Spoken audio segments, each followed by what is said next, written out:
Mr. Chairman, we've sat here for the last year and a half or so, and we've watched as this administration has aggressively tried to transform energy policy and energy markets in the United States. And let's remind you of the outcome.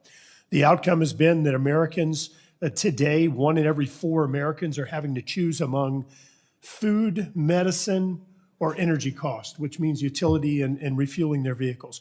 1 in every 4 Americans. So number one, this administration's energy policies are forcing people into energy poverty. Number two, we are now going to countries like Saudi Arabia, Venezuela, Iran, and others and asking them for energy because we're refusing to produce it. This administration has tapped more energy out of our strategic reserves, our emergency reserves, than every other president in American history combined, putting us in a dangerous, vulnerable situation to what's happening globally in regard to energy markets, energy volatility, Russia, and others. Number three, and something that I can't emphasize enough, emissions have gone up, not down. Emissions have gone up under this administration, not down. They were going down during the previous administration. They're going up under this administration. So you're failing on every single metric.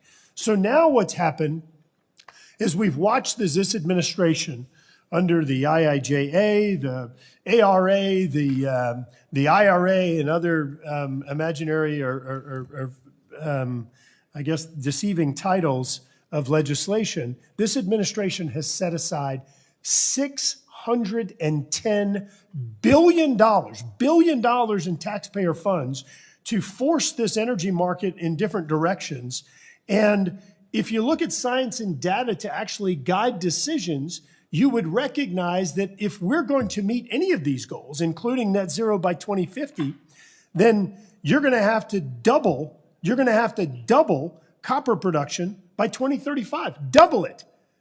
Now, I remind you, in the IRA, you provided tax incentives or a tax subsidy when people buy electric vehicles, but you have a domestic content requirement.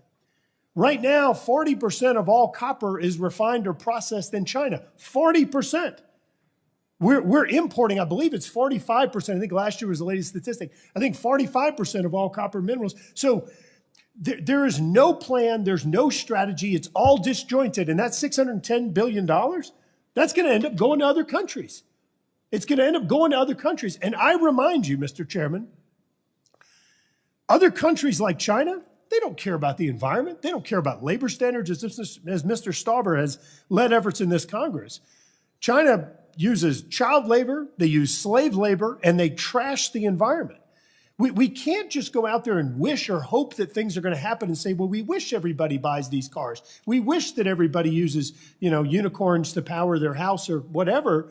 But you've got to have a strategy behind it, and saying no to everything isn't a strategy. It actually puts America in jeopardy. It makes this more dangerous. So, Mr. Chairman, in closing, I remind you, this resolution simply asks for information from the agencies so this committee can make an informed decision. This is only about transparency. I urge adoption of the resolution. I want to thank Mr. Gosar and yield back.